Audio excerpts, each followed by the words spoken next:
اللهم صل على محمد وعلى آل محمد أولين والآخرين وسلم رضي الله تعالى عن سادتنا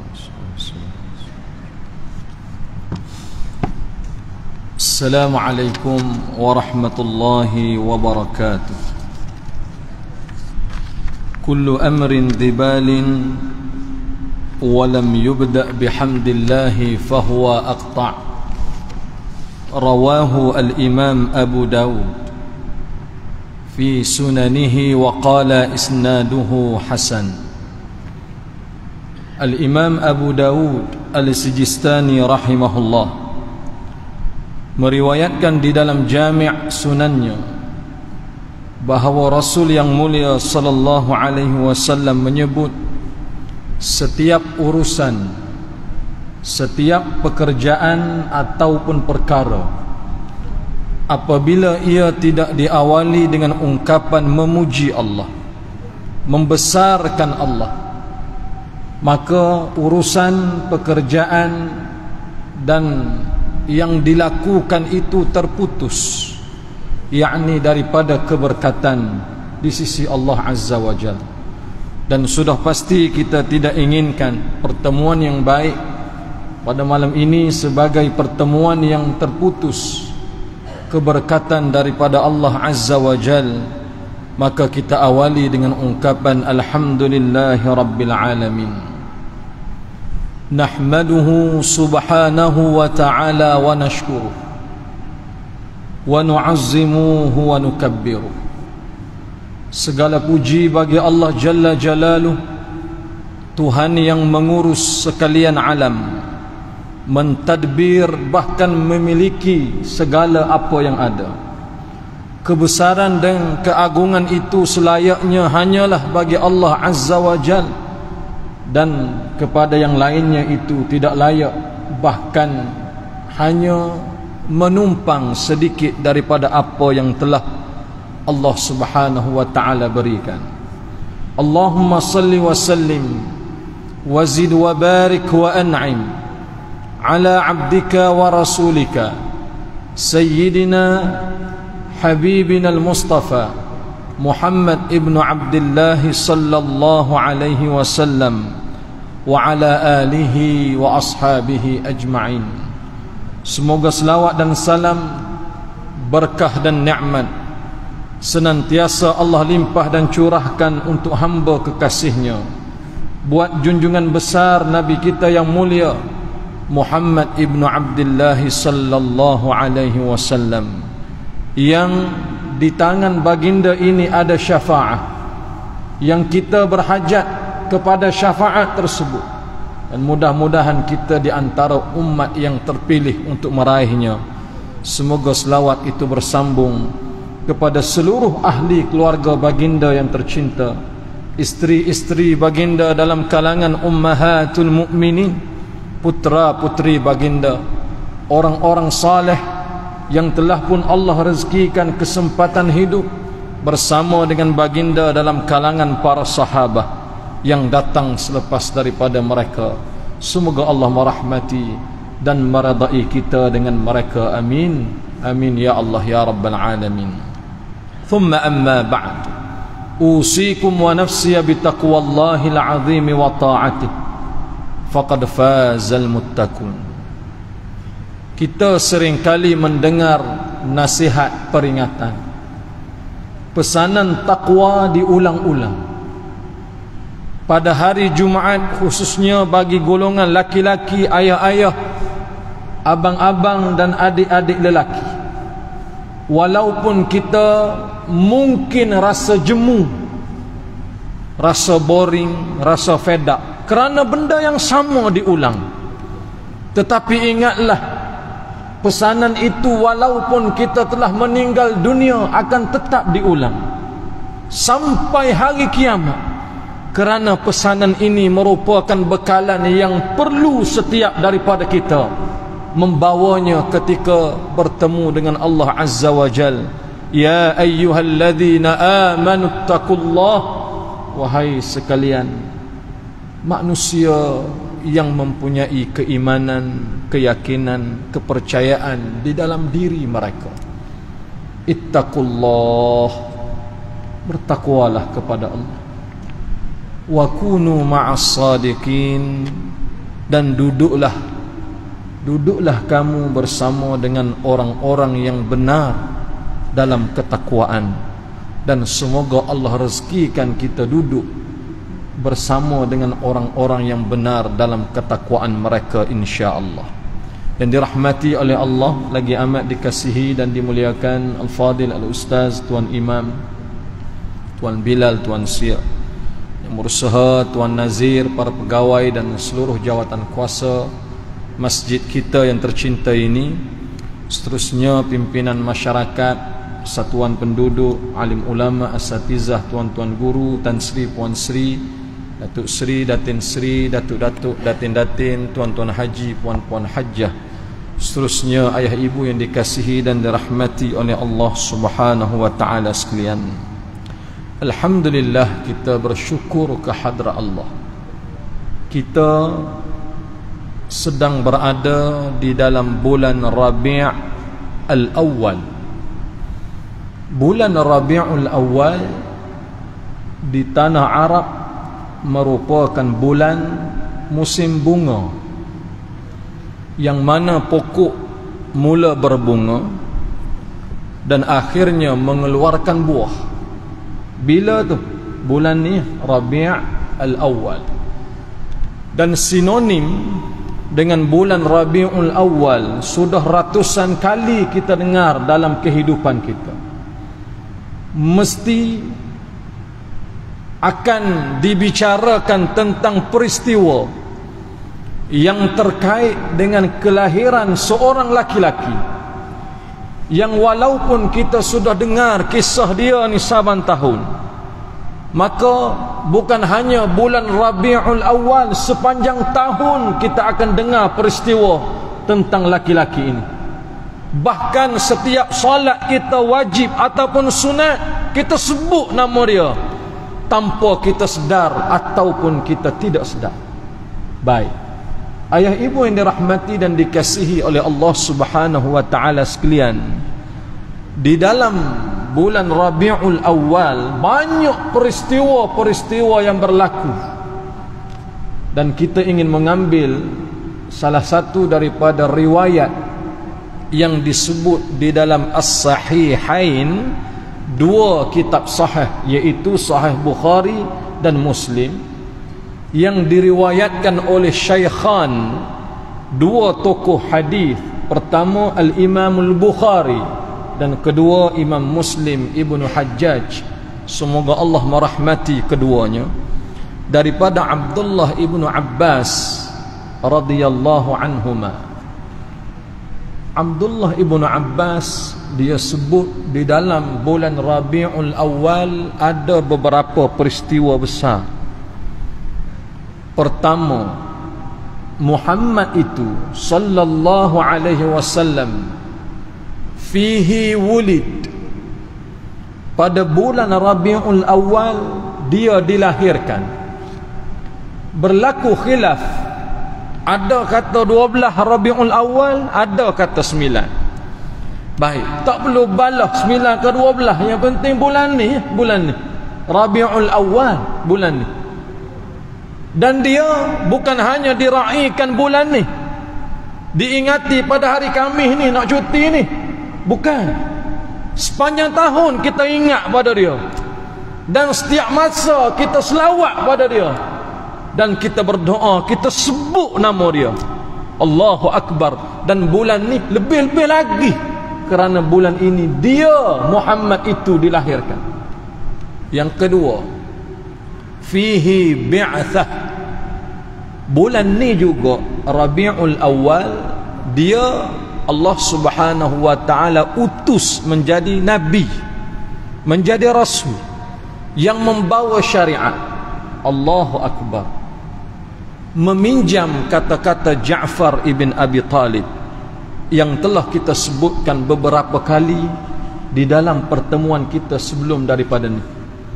Bagaimana ketika pemerintah An-Najashi, penguasa Habasyah, dia tanya kepada Ja'far ibn Abi Talib, apa yang kamu buat di Makkah sehingga terpaksa kamu datang ke sini meminta suaka perlindungan? Salah apa kamu buat? Silap apa kamu lakukan sehingga meninggalkan tanah air sendiri, migrate, datang duduk tempat orang? Bukan tanya tu sebagai perli, herdik, aniaya, bukan. Tapi tanya tu nak dapat kepastian. Kerana apa? Kerana jauh.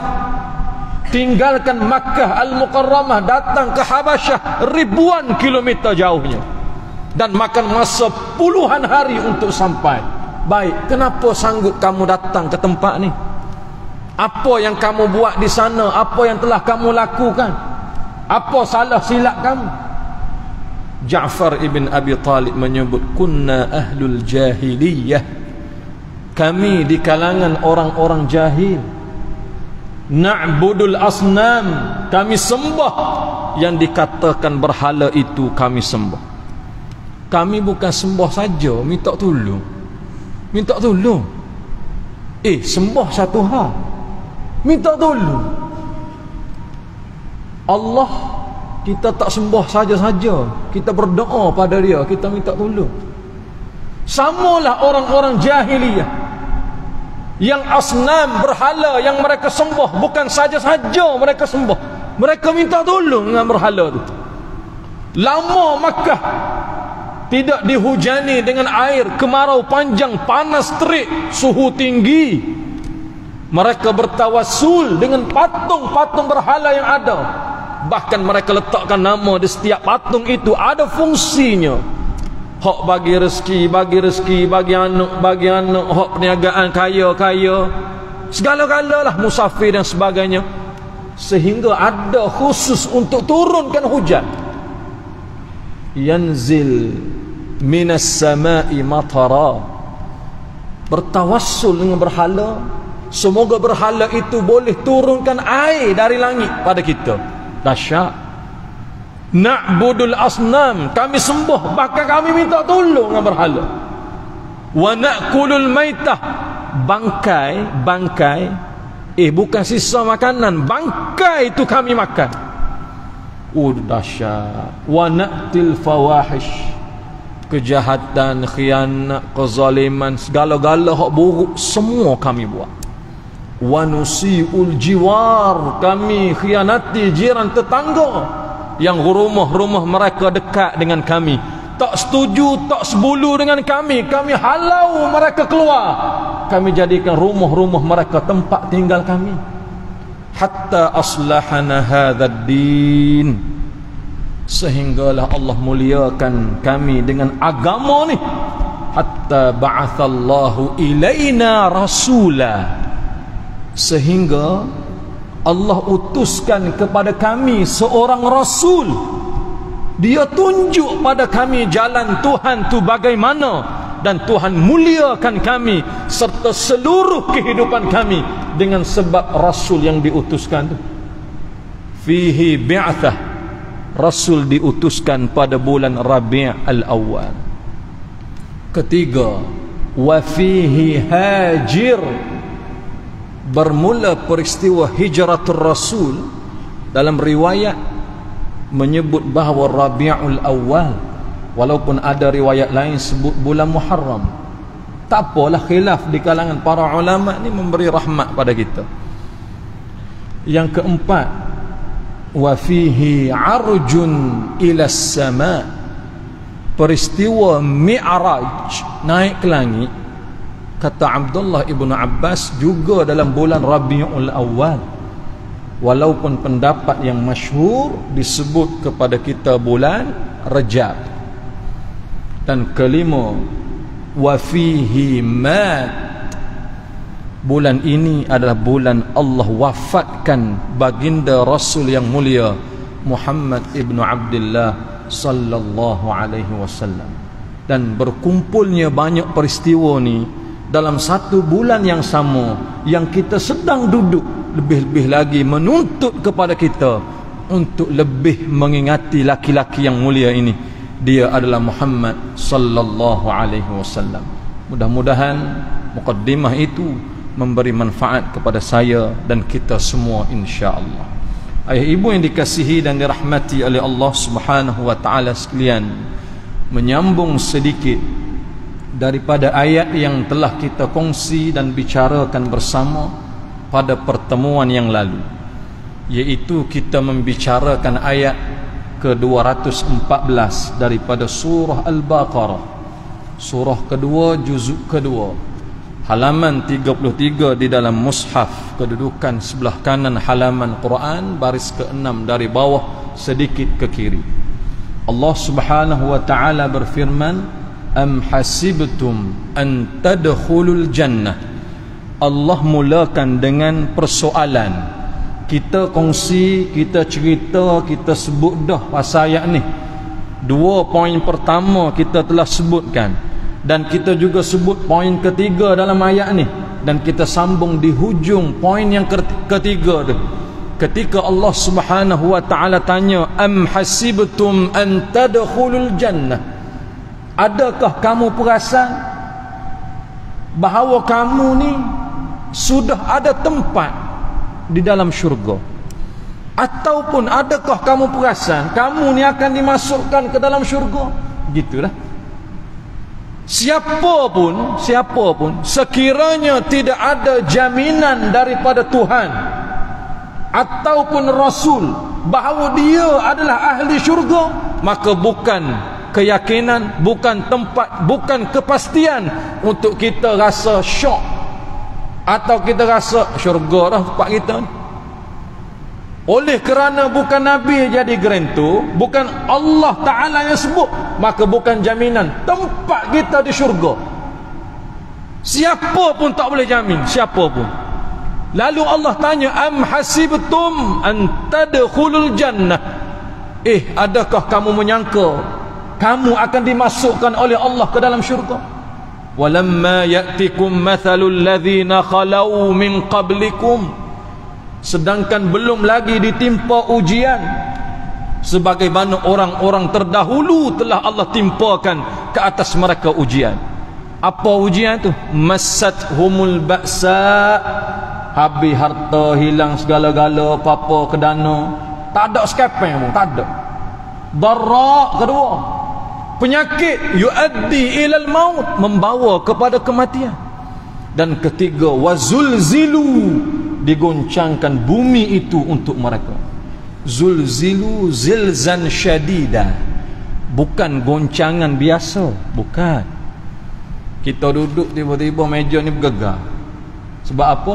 Kaki kita yang tolak. Tu biasa. Tapi kalau masjid ni bergegar, kaki siapa yang tolak? Tak ada orang yang tolak. Allah yang menggegarkan, Allah yang menggerakkan. Kalau kereta kita bergoyang, biasa, kita boleh tolak sendiri. Anak kita duduk dalam, 2-3 orang duduk macam-macam, duduk main. Tiba-tiba semua kereta tu semua bergegar. Siapa yang buat? Allah boleh gerakkan. Allah pula sebut dalam ayat ni wazulzilu, bukan digoncangkan biasa, bukan. Ayat yang lain datang surah Al-Ahzab, zilzan syadida, goncangan yang begitu keras, dahsyat goncangan tu. Baik, apa dia goncangan ni? Bukan gempa bumi, bukan, tapi peristiwa peperangan yang menyebabkan kamu lebih takut kepada musuh berbanding kamu takut kepada aku. Allah sebut, yang takut pada musuh lebih daripada Allah ni bukan di kalangan kita dah, bukan di kalangan kita, di kalangan para sahabat yang mereka hidup satu tabaqat, satu zaman dengan Nabi, yang ketika Nabi solat, itulah solat mereka. Ketika Nabi rukuk, itu rukuk mereka. Sampai Nabi bagi salam, begitu solat mereka. Exactly sama seperti Nabi, kerana mereka tengok dengan mata kepala mereka sendiri. Tiba-tiba digoncangkan bumi itu. Allah takdirkan peristiwa peperangan Ahzab yang kita cerita dah pada pertemuan yang sebelum daripada ni. Cuma nak ambil intisari sedikit. Ada sisi pandang yang cukup luar biasa dalam peristiwa Ahzab yang berlaku pada tanggal 5 Syawal tahun ke-5 Hijrah ni, apabila di kalangan Bani Nadir mengkhianati perjanjian damai yang tak boleh membunuh dengan sengaja. Tiba-tiba dia bunuh 2 orang laki-laki dalam kalangan Bani Kilab. Bahkan yang bunuh tu pula Ammar ibn Umayyah Ad-Damri lari kerana memang dia bersalah. Dan Huyai ibn Akhtab selaku ketua kepada kabilah Bani Nadir yang pada awalnya berjanji untuk bayar ganti rugi nyawa kepada Nabi kita yang mulia, supaya bayaran itu boleh dibawa pulang dan diberi kepada keluarga yang dizalimi kehilangan ahli keluarga ni. Tiba-tiba kok belakang pula dia main kotor, dia upah orang Amru ibnu Jahshin supaya angkat batu tinggi kemudian hempak di atas kepala Muhammad. Jibril datang cerita pada Muhammad, tinggalkan tempat tersebut, ada sesuatu yang buruk bakal berlaku kepada kamu. Ketika Nabi pergi keluar daripada tempat masing-masing, sahabat yang ada situ tengok, kenapa ni, apa berlaku ni, duit tak dapat lagi, bayaran pun tak terima lagi. Tapi Rasul pergi dah, masing-masing ikut. Bila ikut sampai di bandar pusat Madinah, Nabi kata ada sesuatu yang buruk, mereka rancangkan untuk membunuh aku. Jibril datang cerita pada aku tentang peristiwa yang mereka lakukan ini. Sehingga Rasul mengutuskan Muhammad ibnu Maslamah memberi tempoh selama 12 hari kepada penduduk Bani Nadir keluar meninggalkan bumi Madinah dengan penuh hormat. Dan sekiranya mereka gagal, seluruh kabilah Bani Nadir, Muhammad akan perang dengan mereka. Dalam Pakatan Ahzab atau peristiwa Khandaq, ada 7 kabilah Arab yang bergabung dalam satu masa lawan Nabi kita yang mulia sallallahu alaihi wasallam. 7 kabilah Arab ni, Quraisy, Ghatafan, Adi, Amir, Salim, Nadir, Quraizah. 7 ni bergabung. Riwayat yang ketiga dalam membicarakan tentang jumlah mereka adalah menghampiri 15,000 orang. 15,000 yang Nabi suruh keluar dengan hormat. Di kalangan penduduk Bani Nadir minoriti sikit sangat ya. Tapi oleh kerana Nabi nak usir mereka dengan sebab khianat mereka sendiri, mereka pakak pula kat belakang sesama mereka. Mari kita tengok Muhammad ni dia kecil ataupun besar, tinggi ke rendah dia ni.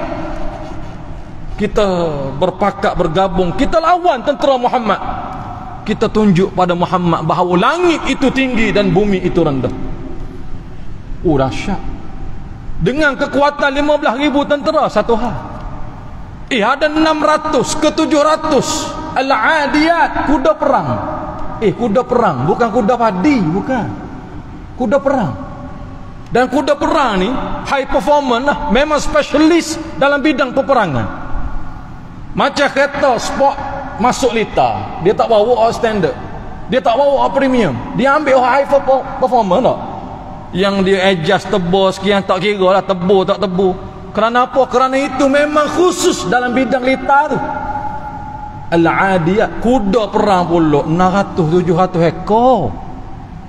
Kemudian ada 70 unta yang syarat dengan keperluan makanan dan sebagainya, kerana peperangan ini berlaku pada musim sejuk.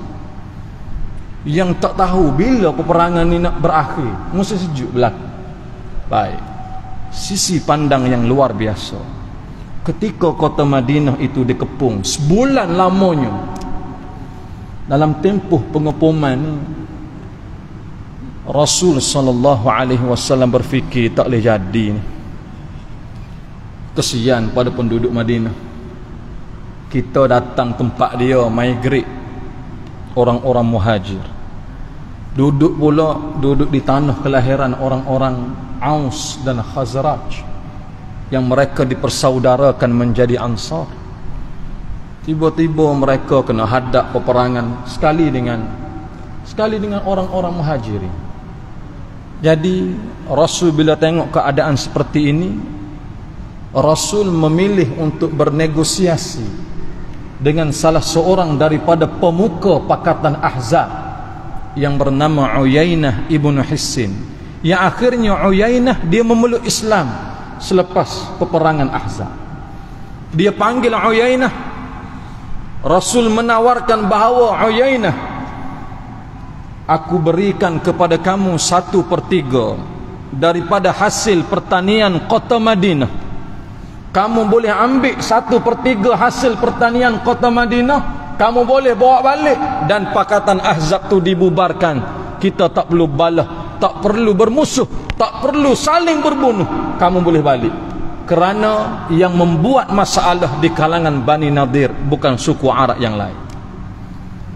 Uyainah bila dia dengar Nabi sebut 1/3, dia tanya Nabi kita, kam adad ya Muhammad, berapa kamu offer? Thuluth, 1/3. Lam yakfi, Muhammad, tak cukup, tak cukup 1/3. Idza u'tiyan nisfa, kalau kamu bagi 1/2, aku ambil. 1/3 aku tak nak, tak cukup. Tapi kalau 1/2 kamu bagi hasil pertanian kota Madinah, baik, aku ambil. Aku bubar pakatan Ahzab, tak perlu balah, tak perlu perang, aku ambil 1/2, kamu hidup di situ. Nabi dengan kapasiti dia sebagai ketua negara yang memerintah, bahkan keputusan itu duduk di tangan dia, dan dia boleh buat on the spot. Kalau kita ambil 1/2, tak ada masalah, ambil belakang apa. Tapi Rasul ingin ajarkan kepada ummah ini bahawa tanah kelahiran dan tumpah darah ini bukan milik orang-orang muhajirin. Tanah ini ada tuan punya, ada tuan milik. Milik adalah milik orang-orang Ansar. Kena tanya mereka dulu, kena tanya ketua dulu. Dalam Islam sekurang-kurang ada 3 nama sahabat. Yang ketiga-tiga ni nama mereka sama. Yang mereka telah menempa setiap dalam kalangan mereka nama yang cukup harum di dalam pentas sirah dan sejarah. Siapa mereka?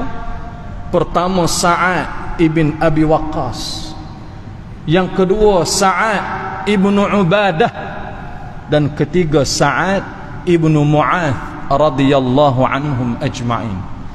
Ketua bagi orang-orang Ansar, seluruh penduduk Madinah original, adalah Sa'ad ibn Mu'adh. Nabi panggil Sa'ad ibn Mu'adh. Nabi tanya dia, wahai Sa'ad, aku telah menawarkan kepada Uyainah 1/3 daripada hasil kota Madinah ni. Sekiranya dia setuju, dia boleh ambil.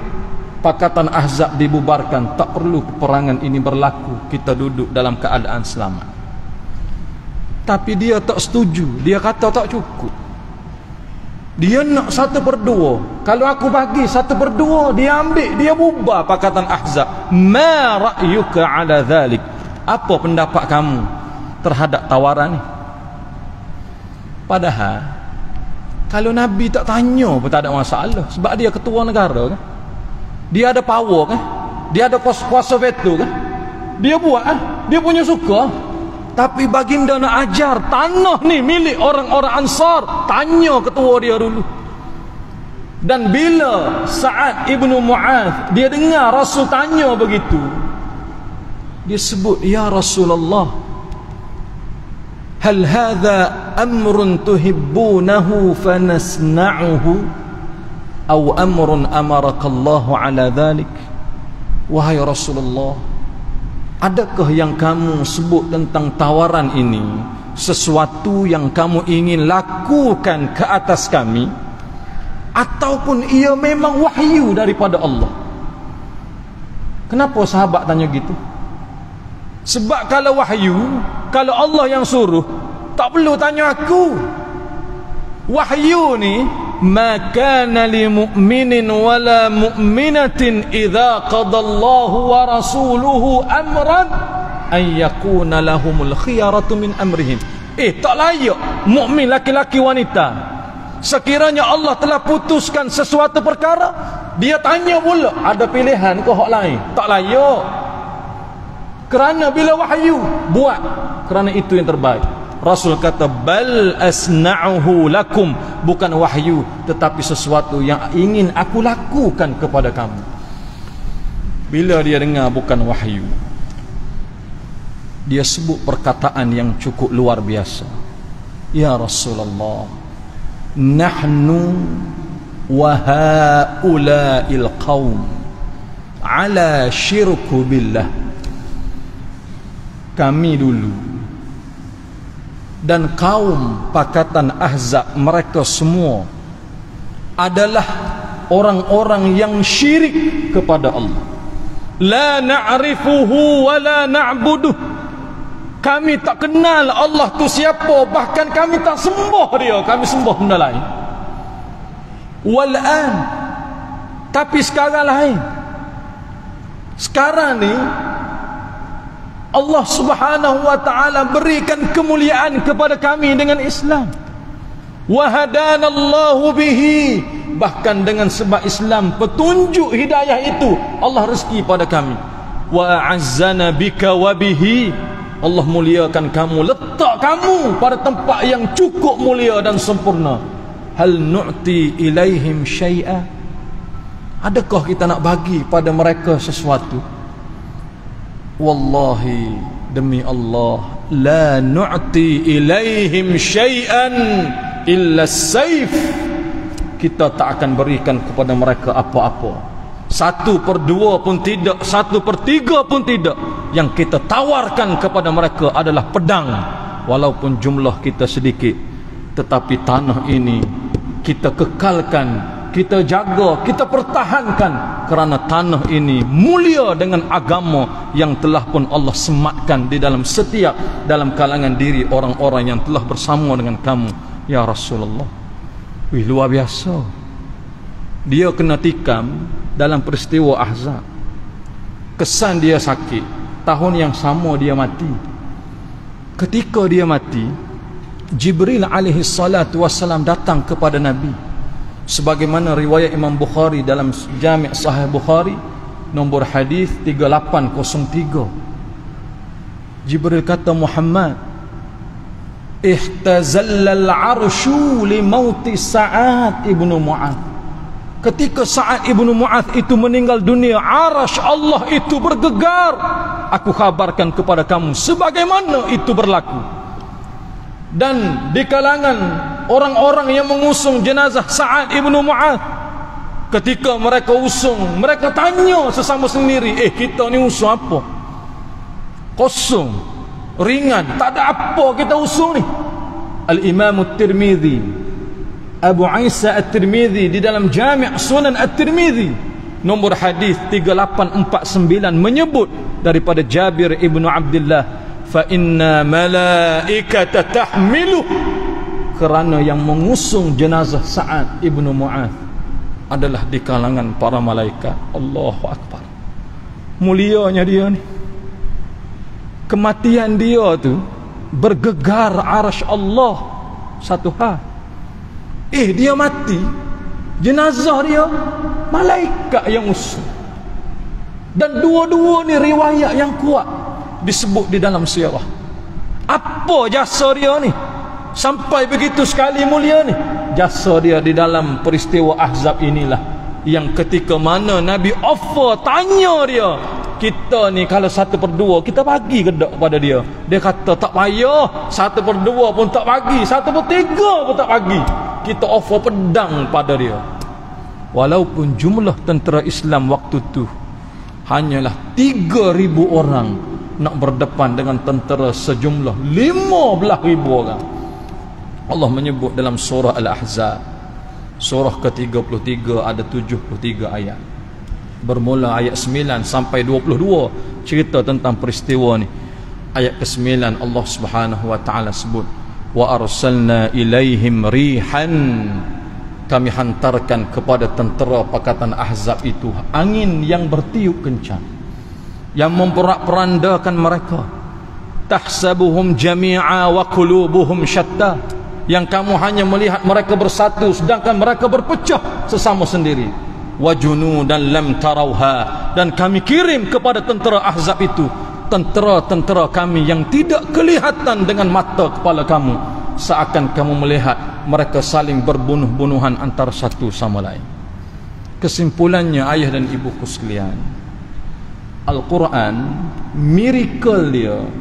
Bila kita baca ayat sahaja kadang-kadang tidak menusuk, tapi kita baca dengan makna ataupun ada keupayaan tafsir yang telah diterjemahkan, kita baca, kita akan melihat bagaimana para sahabat telah meletakkan standard yang tinggi kecintaan mereka kepada agama yang mulia ini, khususnya kepada Nabi kita Muhammad sallallahu alaihi wasallam.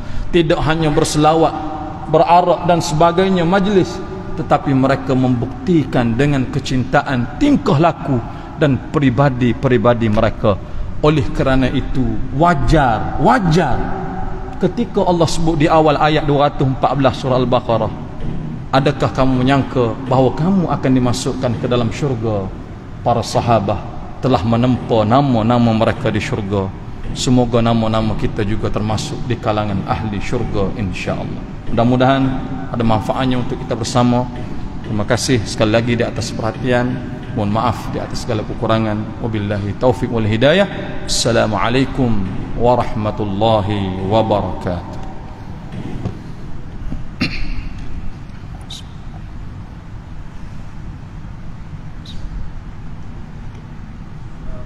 Assalamualaikum warahmatullahi wabarakatuh. Oh, saya gak batuk. Semoga sihat bangku. Semoga sihat bangku. Semoga sihat.